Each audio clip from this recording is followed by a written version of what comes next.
11-man rotation tonight in the playoff game.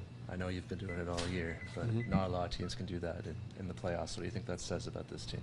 Just the amount of work that's put in throughout the season, in the summer before this season, and the trust that our coaches have in that work. We have a lot of guys that can affect the game and are extremely talented, and we've been able to use that to our advantage all year. And, I mean, if you had to go to it to use it all year, I mean, there's no sense of us not, taking advantage of it now.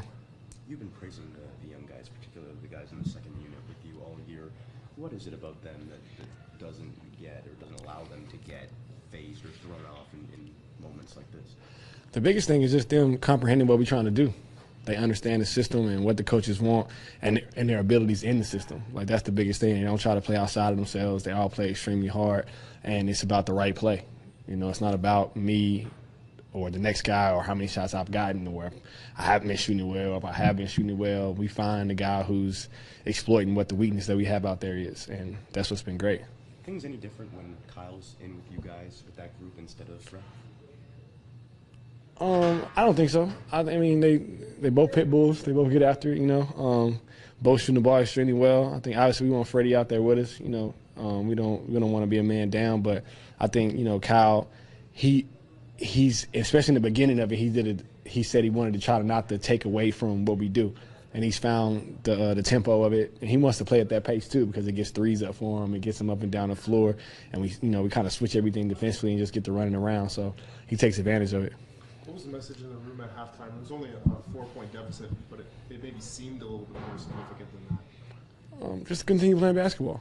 We believed in our game plan and what we could do as a unit, and just continue to make the right plays. Guys take the shots they get, and defensively continue to try to just contain their core guys and make them take contested shots. They got a lot of guys that can make shots, and you got two guys that make a bunch of plays with the ball in their hands. So we just want to continue to just fight and make them work for everything they had to do.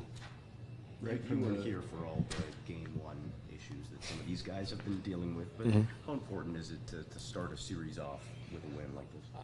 I mean, I don't even know how to put it into words. I mean, I think the biggest thing, starting off on the right foot, protecting your home floor, the first step in, the journey. And the biggest thing is to get a good step forward. I mean, a good foot forward. Guys understanding what we're trying to do, understanding that the game plan our coaches are putting in front of us is going to work. It just builds confidence in every single thing down the line. It's pretty clear early on that they were going to try to take away Kyle and blitz DeMar. I mean, how much onus does that put on guys like yourself, OG, DeLon, to be ready to shoot when that pass comes out of that? It's like you said, just making the right play. Guys, they pass out of it. They don't try to force anything into those double teams, and they believe in us, which is another reason why we've been able to make plays and grow as a unit all year. And OG was tremendous tonight. DeLon was tremendous tonight. Guys found open shots. Pascal made some threes. Jonas did what he does, rolling down the basket. Everybody just made the right plays and just made the reads, and we just continue to do that. We'll be fine.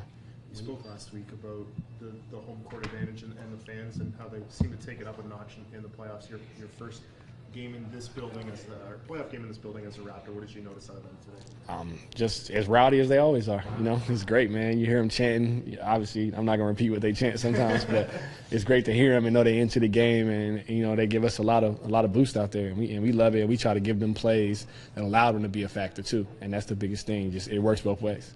Obviously, you didn't end the year shooting the ball you would like to, but when the first one went down, did you sort of feel like this was going to be a big night? I'm just playing basketball, man. Like, nothing that happened before today mattered anyway. So, I don't know what you're talking about. All I know is that today we won the game and I made some shots. So that's what I'm worried about. And now this one's over, so I'm worried about game 2 now. Your second three, though, you went up and you were 28 feet out. There was no hesitation. Was there at least a little bit of a sense of this might be a good night for me? No, I mean, I feel like within rhythm from pretty much from that hash down, those are easy shots. I practice those shots. I'm not taking any shots that I'm not practicing. I don't think the distance is just about look, feet, balance. It's just about that. The distance. Bobby asked me, Webster, after the game, I never look for the line. I'm looking to see who's in front of me, the space I have, the rhythm.